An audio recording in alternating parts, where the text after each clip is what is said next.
പിതാവിൻ്റെയും പുത്രൻ്റെയും പരിശുദ്ധാത്മാവിൻ്റെയും നാമത്തിൽ ആമേൻ. ഈശോയിൽ ഏറ്റവും പ്രിയപ്പെട്ടവരെ, വലിയ നോമ്പിൻ്റെ വലിയ ഒരു ചൈതന്യത്തിൽ നമ്മൾ കടന്നു പൊയ്ക്കൊണ്ടിരിക്കുന്ന ഈ പ്രത്യേക സമയത്ത് പാപത്തിൽ നിന്ന് ഒരു വിടുതൽ പ്രാപിച്ച് എങ്ങനെ വിശുദ്ധിയിൽ ദൈവസ്നേഹത്തിൽ വളരാമെന്ന് നാം ശ്രദ്ധാപൂർവം ശ്രമിച്ചുകൊണ്ടിരിക്കുന്ന കാലഘട്ടമാണല്ലോ. ഇതുമായി ബന്ധപ്പെട്ട് നമ്മളൊരു വീഡിയോ ഇതിനു മുമ്പ് ചെയ്തിരുന്നു. അത് നിങ്ങൾ തീർച്ചയായിട്ടും കാണണമെന്ന് സ്നേഹപൂർവ്വം ഓർപ്പിക്കുകയാണ്. കഴിഞ്ഞ പാപവുമായി ബന്ധപ്പെട്ട് പാപം നമ്മുടെ ആത്മാവിന് വരുത്തി വയ്ക്കുന്ന ആ ദുരിതങ്ങൾ അത് നമ്മൾ ഉപേക്ഷിച്ച് കഴിഞ്ഞാൽ നമുക്ക് ലഭിക്കാൻ പോകുന്ന വലിയ അനുഗ്രഹങ്ങൾ, അതേക്കുറിച്ചുള്ള കാര്യങ്ങൾ നമ്മൾ കഴിഞ്ഞൊരു വീഡിയോ ചെയ്തിരുന്നു. അത് നിങ്ങൾ കാണാൻ പ്രത്യേകമായിട്ട് ശ്രദ്ധിക്കുക. ഈ വീഡിയോയിൽ പ്രത്യേകമായിട്ട് പങ്കുവയ്ക്കുന്നത് പാപം എങ്ങനെ നമുക്ക് ഉപേക്ഷിക്കാം. പാപത്തെ ഉപേക്ഷിക്കാനുള്ള ഒരു പ്രധാനപ്പെട്ട വഴിയാണ് ഇന്ന് പങ്കുവച്ച് നൽകുന്നത്. അങ്ങനെ നമ്മൾ പാപത്തെ ഉപേക്ഷിച്ച് കഴിയുമ്പോൾ ദൈവം നൽകുന്ന വലിയ അനുഗ്രഹത്തെക്കുറിച്ച് എൻ്റെ ഒരു അനുഭവം കൂടി ഞാൻ നിങ്ങളുമായിട്ട് പങ്കുവയ്ക്കുന്നതായിരിക്കും. പാപത്തെ എങ്ങനെ നമുക്ക് ഒഴിവാക്കാം? ഞാൻ ആദ്യമായിട്ട് ഒരു കരിസ്മാറ്റിക് ധ്യാനം കൂടിയതിന് ശേഷം തിരിച്ച് നാട്ടിൽ വന്നപ്പോൾ അന്ന് എൻ്റെ എൽഡർ എന്നെ ഒരു വചനം എടുത്ത് കാണിച്ചിട്ട് പറഞ്ഞു, ഈ വചനം നമ്മൾ ശരിക്കും ജീവിതത്തിൽ പ്രാവർത്തികമാക്കിയാൽ നമുക്ക് ആത്മീയ ജീവിതത്തിലേറെ മെച്ചപ്പെടാൻ വേണ്ടി സാധിക്കും. ഒരുപക്ഷെ നിങ്ങൾക്കറിയാവുന്നൊരു വചനമായിരിക്കും അത്. നിങ്ങളത് ശ്രദ്ധിച്ചിട്ടില്ലെങ്കിൽ ശ്രദ്ധിക്കുക. സങ്കീർത്തന പുസ്തകം 1-ാം അധ്യായം 1-ാം വചനം. സങ്കീർത്തന പുസ്തകം 1-ാം അധ്യായം 1-ാം വചനം. വചനം ഇങ്ങനെയാണ് പറഞ്ഞത്: ദുഷ്ടരുടെ ഉപദേശം സ്വീകരിക്കാതിരിക്കുകയും പാപികളുടെ വഴികളിൽ വ്യാപരിക്കാതിരിക്കുകയും പരിഹാസികളുടെ ഇരിപ്പിടങ്ങളിൽ ഇരിക്കാതിരിക്കുകയും ചെയ്യുന്നവൻ ഭാഗ്യവാൻ. പിന്നെ അവൻ ലഭിക്കാൻ പോകുന്ന അനുഗ്രഹങ്ങൾ അവൻ എന്തായി തീരുമെന്നുള്ള കാര്യം പറഞ്ഞു വരികയാണ്. ഒറ്റ വാക്കിൽ പറഞ്ഞു കഴിഞ്ഞാൽ ദുഷ്ട സംസർഗം വെടിയുക. നമ്മൾ ഇപ്പോൾ അതിനുവേണ്ടി സഭ ഉപയോഗിക്കുന്നൊരു വാക്ക് പാപ സാഹചര്യം വെടിയുക. അതേക്കുറിച്ചാണ് ഇന്ന് നിങ്ങൾ സംസാരിക്കാൻ വേണ്ടിയുള്ളത്. പാപത്തെ വെറുത്തുപേക്ഷിക്കാനുള്ള ഏറ്റവും പ്രധാനപ്പെട്ട, നമ്മൾ എന്തുമാത്രം ശ്രമിച്ചാലും ഈ ഒരു വഴിയിൽ കൂടി നമ്മൾ ഗൗരവമായിട്ട് പോകാൻ ശ്രദ്ധിച്ചില്ലെങ്കിൽ നമുക്ക് പാപത്തെ ഉപേക്ഷിക്കാൻ സാധ്യമല്ല. പാപം ഉപേക്ഷിക്കപ്പെടണമെങ്കിൽ പാപ സാഹചര്യങ്ങൾ ഉപേക്ഷിക്കപ്പെടണം. ഇപ്പോൾ ഈ ഞാൻ നേരത്തെ പറഞ്ഞല്ലോ, ഞാൻ ധ്യാനം കൂടി തിരിച്ചു വരുമ്പോൾ എൻ്റെ എൽഡർ എന്നോട് പറയുന്നു, ഇങ്ങനൊരു വചനം അത് വായിക്കുക, അത് ജീവിക്കുക. ദൈവത്തെ പ്രത്യേക കൃപ കൊണ്ട്, ദൈവത്തിൻ്റെ കരുണയാൽ ആ വചനം ശരിക്കും ജീവിക്കാൻ എനിക്ക് ആ കാലഘട്ടങ്ങളിൽ സാധിച്ചത് എൻ്റെ ആധ്യാത്മിക ജീവിതത്തിന് വലിയ ഒരു ഉണർവ് അല്ലെങ്കിൽ വലിയൊരു അടിത്തറ ലഭിക്കാൻ കാരണമായി എന്ന കാര്യം ഞാൻ സ്നേഹം ഓർമ്മിപ്പിക്കുകയാണ്. എൻ്റെ മനസ്സിലേക്ക് ഇപ്പോഴും ഒരു 10-20 വർഷം മുമ്പുള്ള ഒരു സംഭവം ഓർമ്മ വരികയാണ്. ഞാൻ ധ്യാനത്തിന് പോകുന്നതിന് മുമ്പ് ഞങ്ങളുടെ നാട്ടിൽ ഒരു കടത്തിണ്ണയിൽ ഒരു ബെഞ്ചുണ്ട്. എല്ലാ ദിവസവും വൈകുന്നേര സമയത്ത് ഞങ്ങൾ കുറച്ച് കൂട്ടുകാർ വന്ന് ഈ ബെഞ്ചിലിരിക്കും. എന്നിട്ട് ഇങ്ങനെ ലൗകികമായ കാര്യങ്ങളും അങ്ങനെയുള്ള കാര്യങ്ങളെല്ലാം പറയുന്ന ഞാൻ അവരുടെ ലീഡറുമായിരുന്നു.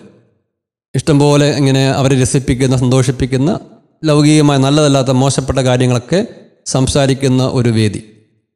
ഇപ്പം ഈ സങ്കീർത്തനം 1:1 വായിച്ചു കഴിഞ്ഞപ്പോൾ എനിക്ക് കൃത്യമായിട്ട് ഈ വചനം ജീവിക്കണം എന്നുള്ളൊരു പ്രേരണ ലഭിക്കുകയാണ്.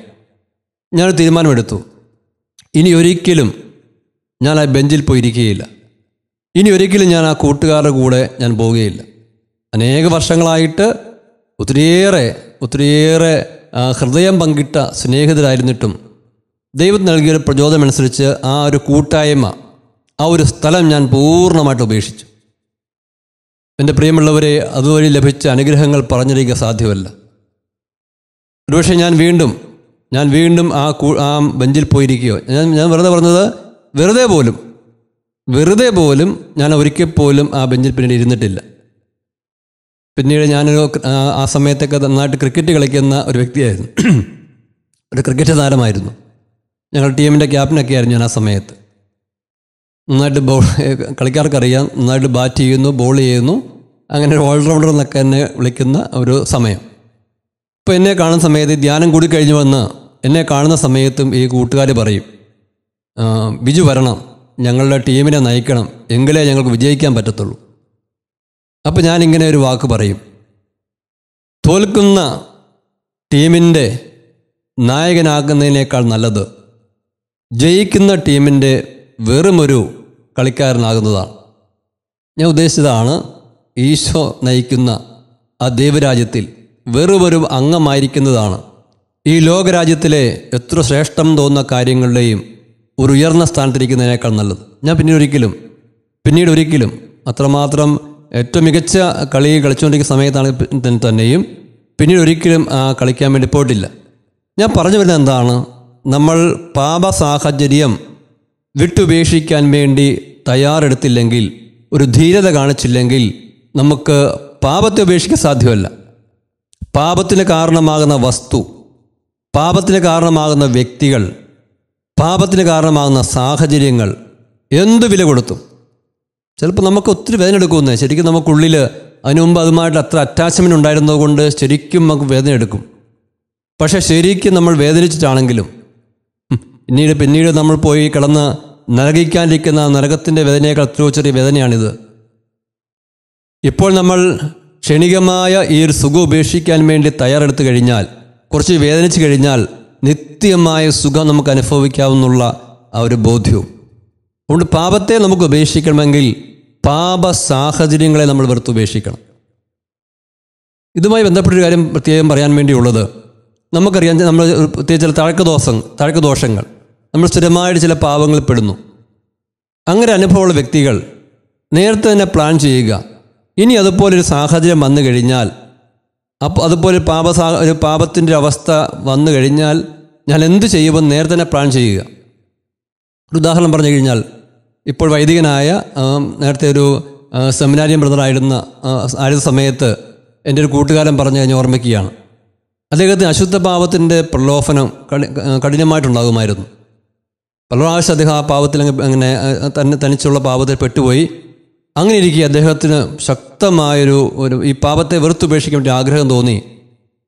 അദ്ദേഹം ഒരു കാര്യം ചെയ്തത്, നിങ്ങൾക്കറിയാവുന്നതായിരിക്കും, ഈ ചൊറിയണങ്ങെന്ന് പറയുന്ന ഒരു ചെടി, അതിൻ്റെ ആ ഇല കൊണ്ട് ടച്ച് ചെയ്ത് കഴിഞ്ഞാൽ ശരീരമാകെ ചൊറിയും. ഇദ്ദേഹം പോയി കുറച്ച് ചൊറിയണങ്ങിൻ്റെ ഇല കൊണ്ടുപോയി പറിച്ചു വെച്ചു.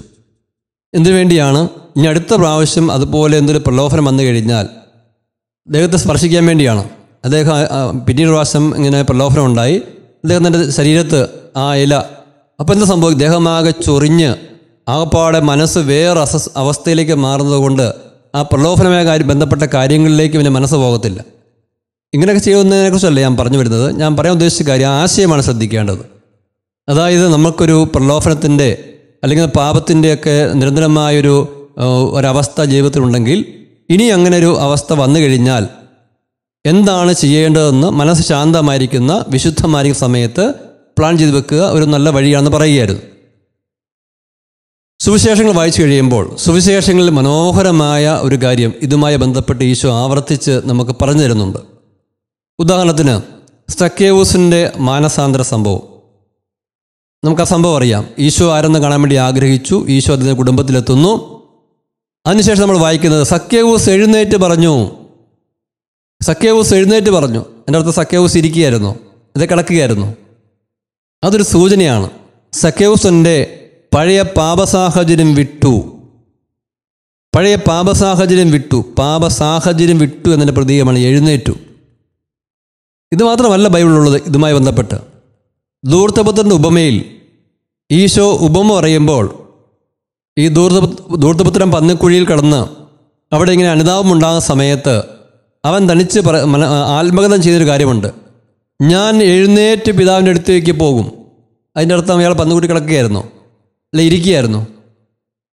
വീണ്ടും നമ്മൾ വായിക്കുന്നത് അവൻ എഴുന്നേറ്റ് പിതാവിൻ്റെ അടുത്തേക്ക് പോയി. ആ എഴുന്നേറ്റു എന്നുള്ളത് കസേര ഇരുന്നതിൻ്റെയോ കട്ടിൽ കിടന്നതിൻ്റെയോ ഒന്നും അർത്ഥത്തിലല്ല. പാപസാഹചര്യം വിട്ടു. ഈ രണ്ട് കേസിലും, ധൂർത്തപുത്രൻ്റെ ആ കേസിലും സക്കേവൂസിൻ്റെ ആ ഒരു സംഭവത്തിലും പരിപൂർണമായ മാനസാന്തരം സംഭവിച്ചു നമുക്കറിയാം.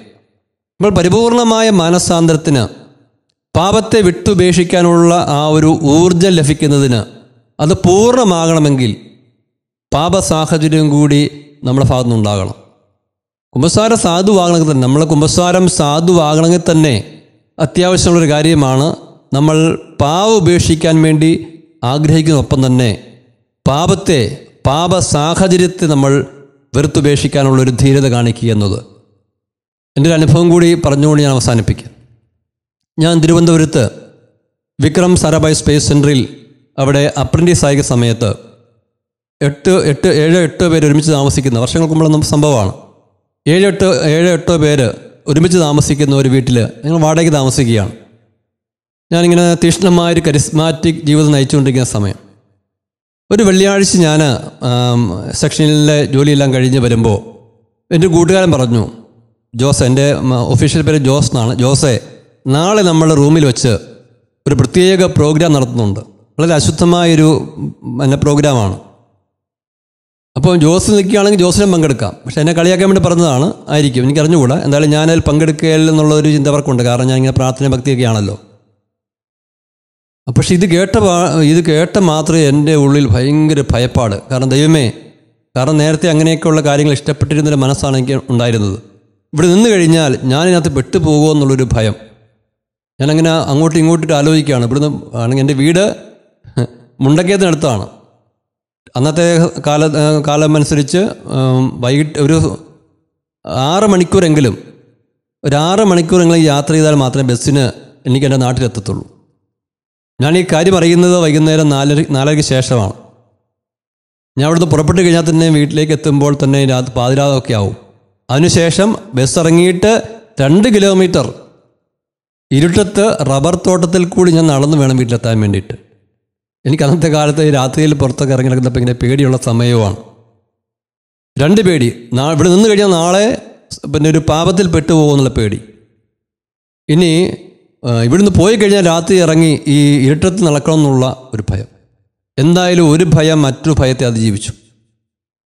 പാപത്തിൽ പെട്ടുപോകുമോ എന്നുള്ള ആ ഒരു ഭയം, ആ ഇരുട്ടിനെക്കുറിച്ചുള്ള ഭയത്തെ അതിജീവിച്ച് ഞാൻ പിന്നീട് അവിടുന്ന് ഉടൻ തന്നെ പുറപ്പെട്ട് പറഞ്ഞതുപോലെ പാതിരാവായപ്പോഴേക്ക് ഞാൻ അവിടെ എത്തി. റബ്ബർ തോട്ടത്തിൽ കൂടി ഏകനായിട്ട് ഇരുട്ടത്ത്, ഇപ്പോൾ ചങ്കക്ക് ഇടിച്ച എങ്കിലും പ്രാർത്ഥിച്ചുകൊണ്ട് ഞാൻ വീട്ടിലെത്തുകയാണ്.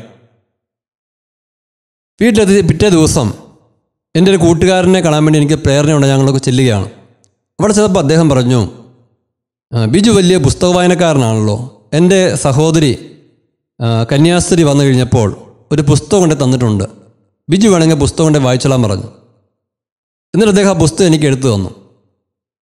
അസീസിയിലെ വിശുദ്ധ ഫ്രാൻസിസിൻ്റെ ജീവചരിത്രമായിരുന്നു അത്. എൻ്റെ പ്രിയമുള്ളവരെ, എൻ്റെ ജീവിതത്തെ ആകമാനം മാറ്റിമറിക്കാൻ പോകുന്ന ഒരു സംഭവം ഈ പുസ്തകത്തിലുണ്ട് എന്ന് അപ്പോഴെനിക്ക് യാതൊരു ഊഹവും ഉണ്ടായിരുന്നില്ല. ഞാൻ പുസ്തകമായിട്ട് വീട്ടിലേക്ക് വരുന്നു. ഞാൻ സാധാരണ പുസ്തകം വായിക്കാറുള്ളത് പോലെ കട്ടിൽ കിടന്നുകൊണ്ട് കാലുമേ കാൽ കയറ്റി വെച്ച് ഈ പുസ്തകം വായിക്കുന്നു. അതിൻ്റെ 56-ാമത്തെ പേജ് വായിക്കുമ്പോഴേക്കും അസീസിലെ ഫ്രാൻസിസ് തനിക്കുള്ളതെല്ലാം ഈശോയുള്ള സ്നേഹത്തെ പ്രതി ഉപേക്ഷിച്ച് എൻ്റെ ദൈവം എൻ്റെ സമസ്തം എന്ന് പറഞ്ഞുകൊണ്ട് ലോകത്തിലേക്ക് ഇറങ്ങിയെന്ന് ഞാൻ വായിക്കുകയും അതിശക്തമായ ഒരു പരിശുദ്ധാത്മാഭിഷേകത്തെ നിറഞ്ഞു. എനിക്ക് തോന്നുന്നു 1000 ധ്യാനം ഒരുമിച്ച് കൂടിയാൽ ലഭിക്കാത്ത അത്രമാത്രം എൻ്റെ ജീവിതത്തെ ആകമാനം മാറ്റിമറിച്ച് ആ ഒരു അഭിഷേകത്തിൻ്റെ നിറവിലും ആ ഒരു സംഭവത്തിലുമായി ബന്ധപ്പെട്ടാണ് ഞാൻ എൻ്റെ ജീവിതം ഈശോയ്ക്ക് പരിപൂർണമായി സമർപ്പിക്കാനിടയായി തീർന്നത്. ഞാൻ എന്തിനത് പറഞ്ഞത്? ഒരു പാപസാഹചര്യം, കുറച്ച് വില കൊടുത്ത് തന്നെ ഒരു പാപസാഹചര്യം വിട്ടുപേക്ഷിക്കാൻ വേണ്ടി ദൈവകൃപയാൽ ശ്രമിച്ചു കഴിഞ്ഞപ്പോൾ അതുവഴി ഉണ്ടായ അനുഗ്രഹം. എൻ്റെ പ്രിയപ്പെട്ട സഹോദരി സഹോദരന്മാരെ, നിങ്ങളിത് കേൾക്കുന്ന സമയത്ത് ഉറച്ചു വിശ്വസിച്ചു കൊള്ളുക. ഈശോയുള്ള സ്നേഹത്തെ പ്രതി പാപത്തെ വെറുത്തുപേക്ഷിച്ച് പുണ്യത്തിൽ വളരാൻ വേണ്ടി അല്പം വില കൊടുത്തു തന്നെ പാപ സാഹചര്യങ്ങൾ നിങ്ങൾ വിട്ടുപേക്ഷിക്കാൻ തീരുമാനിച്ചു കഴിഞ്ഞാൽ ഒരു വലിയ അനുഗ്രഹം നിങ്ങളുടെ ജീവിതവുമായി ബന്ധപ്പെട്ട്, നിങ്ങളുടെ ദൈവവിളിയുമായി ബന്ധപ്പെട്ട്, നിങ്ങളെക്കുറിച്ചുള്ള പദ്ധതിയുമായി ബന്ധപ്പെട്ട് ഒരു വലിയ അനുഗ്രഹം, അല്ലെങ്കിൽ വരാൻ പോകുന്ന അനേകം അനുഗ്രഹങ്ങളുടെ ഒരു തുടക്കമായിട്ടൊരു അനുഗ്രഹം കാത്തിരിപ്പുണ്ട്. ആ അനുഗ്രഹം പ്രാപിക്കാൻ വേണ്ടി എല്ലാവർക്കും ഇടയാകട്ടെ എന്നാണ് എൻ്റെ പ്രാർത്ഥന. പ്രിയമുള്ളവരെ, ഈ വലിയ നോമ്പ് കാലത്ത് പാപത്തെ വിട്ടുപേക്ഷിച്ച് ദൈവത്തിലേക്ക് കൂടുതൽ അടുക്കാനുള്ള ഈ പ്രത്യേക സമയത്ത് എഴുന്നേൽക്കാനുള്ള, പാപസാഹചര്യം വിട്ടുപേക്ഷിക്കാനുള്ള വലിയ ധീരത, ദൈവകൃപയിൽ അതിനുള്ള പരിശ്രമം നിങ്ങളുടെ ഭാഗത്തുനിന്ന് ഉണ്ടാകട്ടെ എന്ന് പ്രത്യേകം പ്രാർത്ഥിക്കുന്നു. ഇത് കേൾക്കുന്ന എല്ലാവരെയും പാപസാഹചര്യങ്ങളെ വിട്ട് ദൈവത്തിലേക്ക് കൂടുതൽ വളരാനുള്ള വലിയ കൃപയാൽ ഈശോ നിറയ്ക്കട്ടെ എന്ന് പ്രാർത്ഥിച്ചുകൊണ്ട് അവസാനിപ്പിക്കുന്നു. പിതാവിൻ്റെയും പുത്രൻ്റെയും പരിശുദ്ധാത്മാവിൻ്റെയും നാമത്തിൽ ആമേൻ.